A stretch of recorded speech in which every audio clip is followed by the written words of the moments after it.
It's funny, isn't it, how when you feel down and you're grieving or you're hurting in some way, you look to the outside to fix that for you. You look for outside solutions when really, what you really need to do is look right here what New Zealand has got for you. Do all these things like buy this or get Keep this. your mind busy. Keep or your this. mind busy, or get more just, things. And you are tempted to think, oh, I'll just go shopping. And then you think, what am I doing? In this week's episode, we're going to share a very, very special place with you. Somewhere that provided us a lot of Kiwi calm and comfort in our most time of need. We're going to share that with you, so sit back and enjoy this episode of Kiwi Calm. It's a Drama, coming to you from Taranaki, New Zealand. Hello. Daddy, I love him! Mother thanks you. Right, Mr. DeMille, I'm ready for my close-up.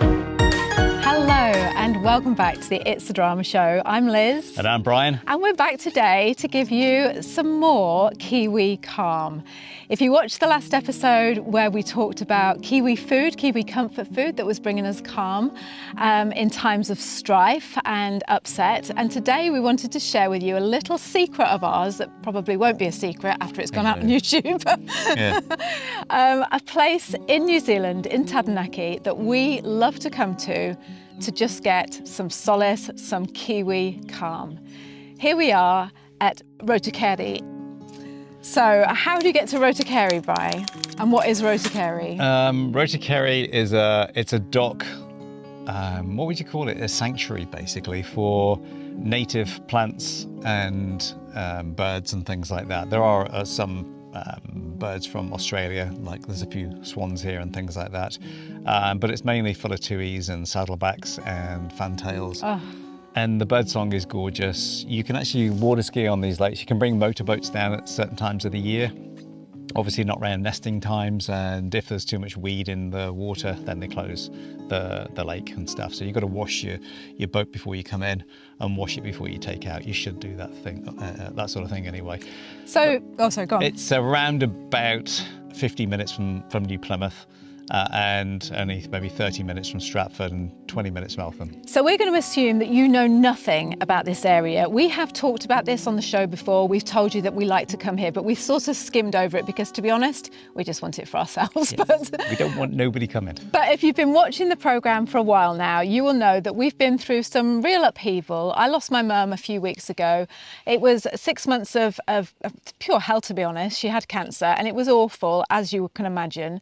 And when you're going through times like that, or any sort of grief or stress, your relationship breakup, you lose your job, whatever, you're always looking for just that, something to give you that comfort. And here in New Zealand, I can't tell you how much we've come to this place. We come here probably every day, but yeah. It feels like that lately, doesn't it? For those of you who are not familiar with this region of New Zealand, so we live in Taranaki, which is a region on the North Island of New Zealand. It's on the west coast of the North Island. We're husband and wife, Liz and Brian, and we moved to New Zealand in 2009, and we like to sit and talk to you about life in New Zealand, moving to New Zealand, all different things, depending on what's going on in life at the time. We just like to sit down and chat with you.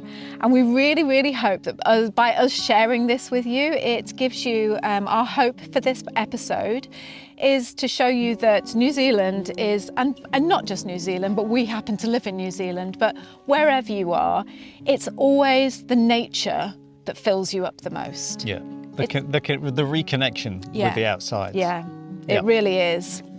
And so, like Bryce said, this place is about 40 minutes from where we live. And to get there in the car, you go through rolling hills, you go past the mountain, Mount Taranaki, and just a beautiful drive here anyway, which we always look on it as that's where it starts, We'll either listen to a podcast or just chat. Yeah, that's the decompression side of leaving your busy sort of life. Life gets in the way of most things these days. It really, really does. But you've got to put it to one side, and that's why we chose somewhere that's not so much it chose us maybe. It chose us, Yeah. yeah. But what really got us to this place, we came here years and years ago when we first moved to New Zealand. We've got 2 kids and they were 8 and 5 at the time, and we came here, and what is so brilliant about Rotukere is it, like Bryce said, it's a protected sanctuary for animals and birds and all things native. Yep. Kiwis are here. You forgot to mention kiwis, that's the biggest one. Yeah, exactly, yes. And when you drive down, so you come through all these rolling hills and this Taranaki farmland, which is just, it's like Teletubby land. If you've ever had kids and you watch Teletubbies, you know how the land looks like this. Well, that's what this area is like. It is. It's the start of the wop-wops, as they call it. Yeah. Really, it's the Forgotten World Highway is kind of just out that way. Yeah. You know? Actually, it's out that way. Yeah. And we'd come down with the kids and you drive down and there's these massive gates. Do you remember Jurassic Park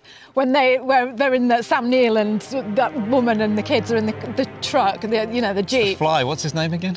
Oh yeah, Jeff Golden, the Fly, and they drive over and it's like da da dun da da dun da dun da dun dun, and all the gates are there, and then the gates open and it's like welcome to Jurassic Park. Yeah. And that's what we used to sing to the kids every time we get. I bet they would say, oh here we go. Yeah. But every time we came here, we'd be like, oh here we are in Jurassic Park, New Zealand, and but it is like that because there's a big steel perimeter fence that goes right around the whole reserve. Yeah. And it's, as you drive down into it, you can see it going up over the hill. This big green steel fence to keep out stoats and rats and cats and all those predators, So you drive in and you press the button, the driver presses the button, and then you go into like a holding area and you have to wait for the gates behind you to close. And then once they've closed, you can press the button and then the gates in front of you open. So then you go into the reserve. All this is completely free and it's open 24 hours a day. So 7 days a week. 7 days a week. Yep. And it's free. It's just, thank you, Doc. Yes.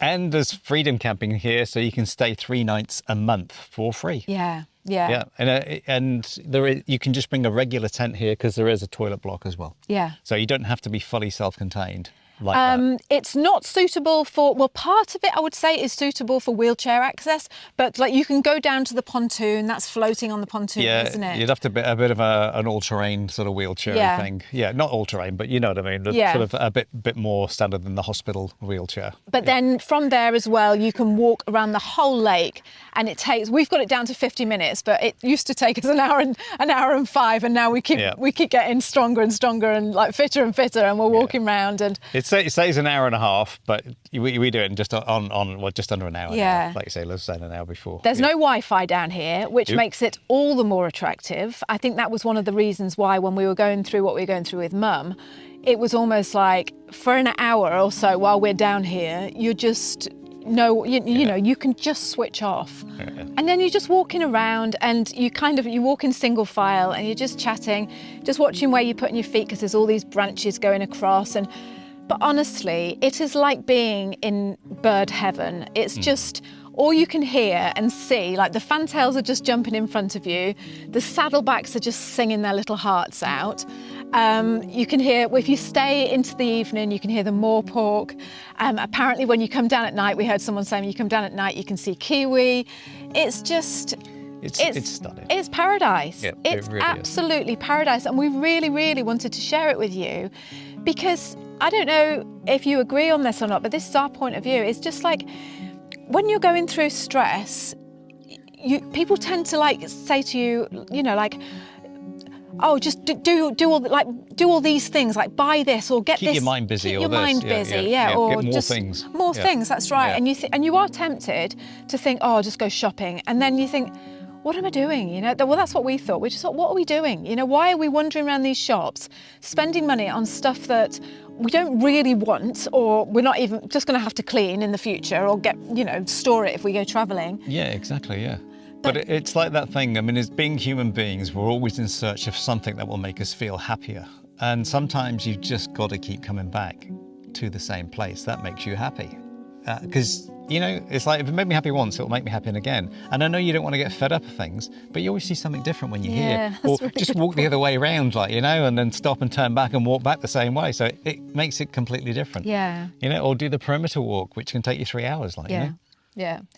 You always say it so much better than I do, Bri. You're so philosophical, but you don't panic with your words. I tend to get really excited but and try and say too much. But yeah, what you've just said is perfect. And also what we were talking about in the car earlier was about how when you're searching for calm and peace within yourself, it's best to remove things rather than... Obviously not native to New Zealand, the mallard. It's best to remove things rather than put it back in, don't you think? You know, just like, and that's what we were talking about. We were like, this has always been here. This will be here, hopefully, till the day dots, like, you know. It was built in the early 1900s, I think, and then 1930 became popular and stuff like that. So it's for New Zealand standards, it's a pretty old place, like, you know. There's even a little floating, it's just to the side of us over here. It's a little floating island that goes, it's not very big, it's about sort of 12 foot by 8 foot, and it kind of just floats around the whole island, and it's been here for the last nearly 100 years. Lake, yeah, and it's just got reeds coming out of it, like, you know, it's a little floating thing that obviously broke off from the reed bed. And there's pictures inside. There's a building, like, you know, where you go and have a look at, like, what's it called, that building over there? That's the toilet block, Liz. No, you know, you go in the toilet and you just... The information centre. No, the information centre, that's it, yeah. You go in the toilet with the information centre. Not in the toilet, shut up. In the toilet information centre. And it shows all pictures of the 1900s, you know, where they're all dressed in their 1900 clothes. In their hats and things. And it's just... it got us talking about how we're so, or as a culture at the moment, you know, as society, we're so, what next, what next, what next, what next? What can you give me that's going to make me feel better? What can I buy? What can I consume? What can I... And it's just like, do you know what? We have found with what went on with Mum, none of that worked for us. It annoyed me more than anything. It annoyed me. But to get back to this, and to have this New Zealand nature and just, it was... Cleaner. Yeah, it was just absolutely fantastic. It's a tonic, as they say, isn't it? Like, you know, because no matter how much you think about what if I buy something, it'll make me happier. Do you know what? Sometimes it's already here. You just got to go in search of it. And I love what you just said. I love the thing about it's always there. It's that thing, isn't it? Is if it made you happy once, it will make you happy again, you know. And why don't we realise that? I know. You know, because it's so true. You go on holiday somewhere, you have a brilliant time, and then you think, well, I can't go back there. No. We do. I mean, we always do. We just keep going back to the same place. There's something better. Some people go to the same place every year or every weekend, you know. We did it when we lived in England, in Cornwall. We went to a place called Polyjoke. And we used to, and not every day, but the majority of the time we had a dog, and if the weather was nice, we were like, let's get up early before we go to work and let's go for a walk for half an hour or whatever it is, you know. And it was great, wasn't it? Yeah. So just a reminder, if you're watching this, you obviously love New Zealand, and me and Brian spent hours and hours putting everything we had into a 5-day free video guide for you to just share with you, to share some aspect of life in New Zealand. So we're just going to jump in and just remind you of how to get those free videos.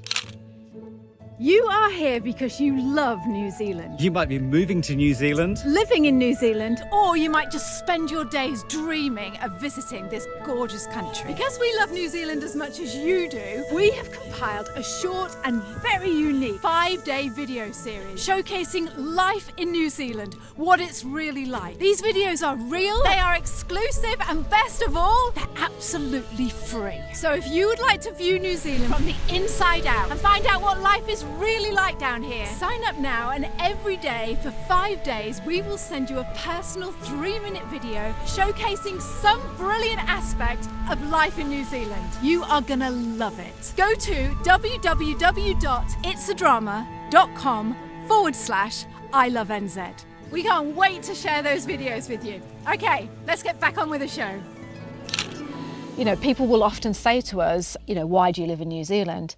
And as much as you could get this anywhere in the world, I'm sure you've got places where you live in the world but this connects to us. It talks to us. The nature pulls us really deep. And I don't know if that I don't know if that's going to make sense or not, but all I can say is we feel connected. And when you feel connected, you feel safe. And when you feel connected, you feel strong. And mountains and lakes and trees and animals and sunshine will do that for you more than anything that you can go out and buy. And any set of fix, like, sort of Google glasses or whatever they're called, or the Apple ones and stuff like that. Yes, I understand people can't all do it, but it's a goal. We haven't lived here all our life. We at times we've lived in London. We've done the hard yards. So this is not the end goal, but this is what you want to get to. So you can do it, and you can do it anywhere, even if it's a walk down the canal in the middle of a city. Yeah. It's just buy some water and hopefully a little bit of green. There's plenty of parks around and stuff like that. You can just always find a nice quiet corner. We wanted a dream and we made it happen. Come hell or high water, we were going to make it happen. And thank God we live in New Zealand, and thank God we're here and doing what we're doing.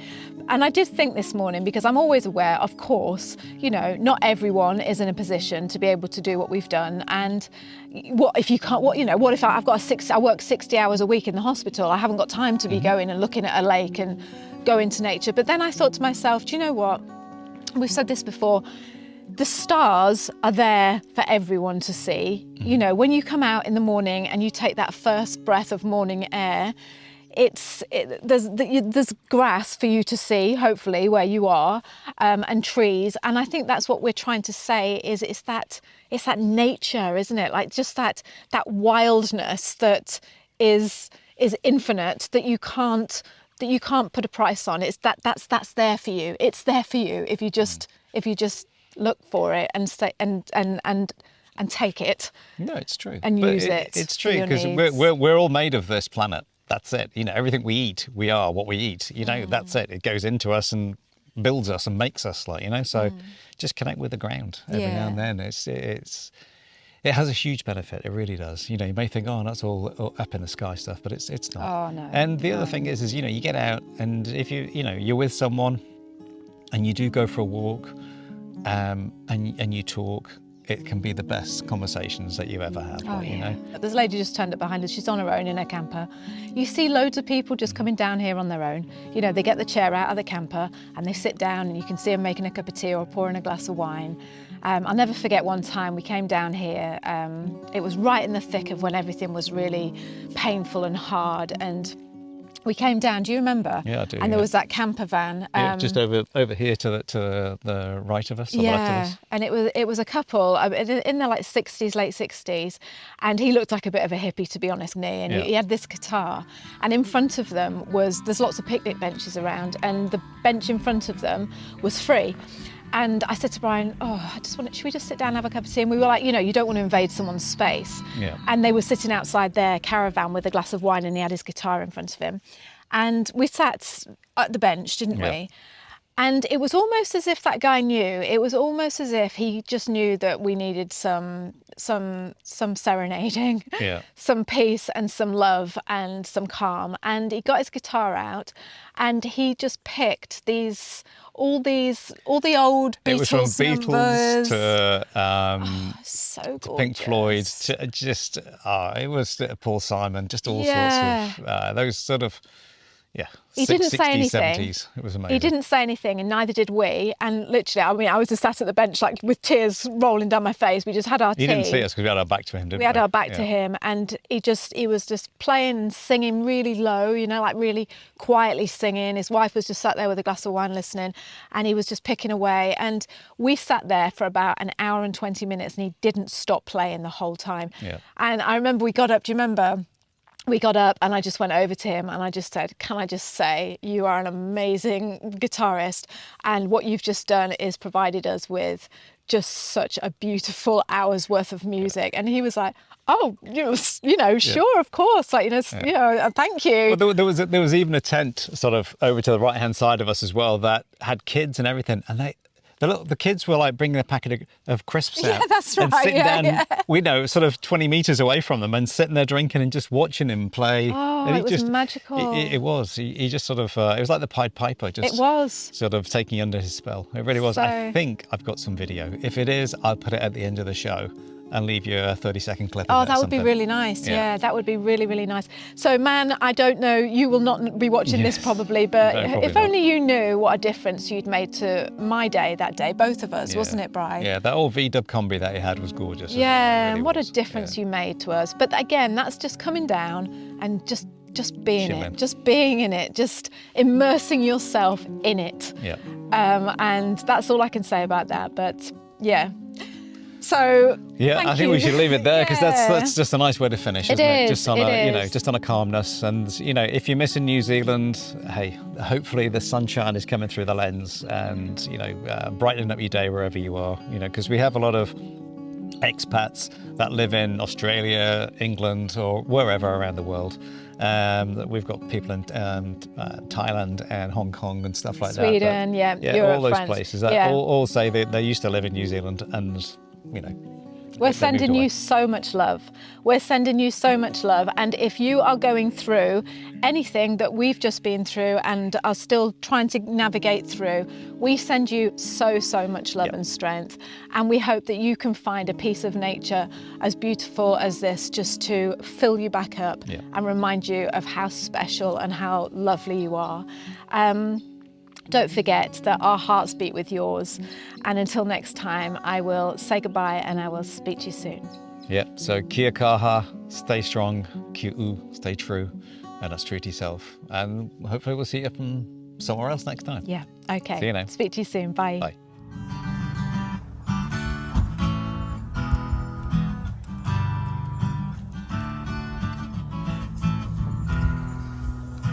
It's not hard to find out what life in New Zealand's really like. You can just open the newspaper or go online and see what's happening in New Zealand. But really, you and I both know they don't really tell you the good stuff, do they? And then the lady on the checkout picks up this bag of apricots, right? Like this little cellophane bag and these dried apricots that you can buy. And she puts them on the scale and taps in the number. And then she went, oh, no, that's far too expensive. Like that. And she picks up the apricots and she says to the woman, these apricots? In this week's episode, we're going to share with you what life in New Zealand is really like. What it's like to be on the ground in New Zealand, living here, and all the things that go on with that. So let's jump into the episode and find out what life down under is really like.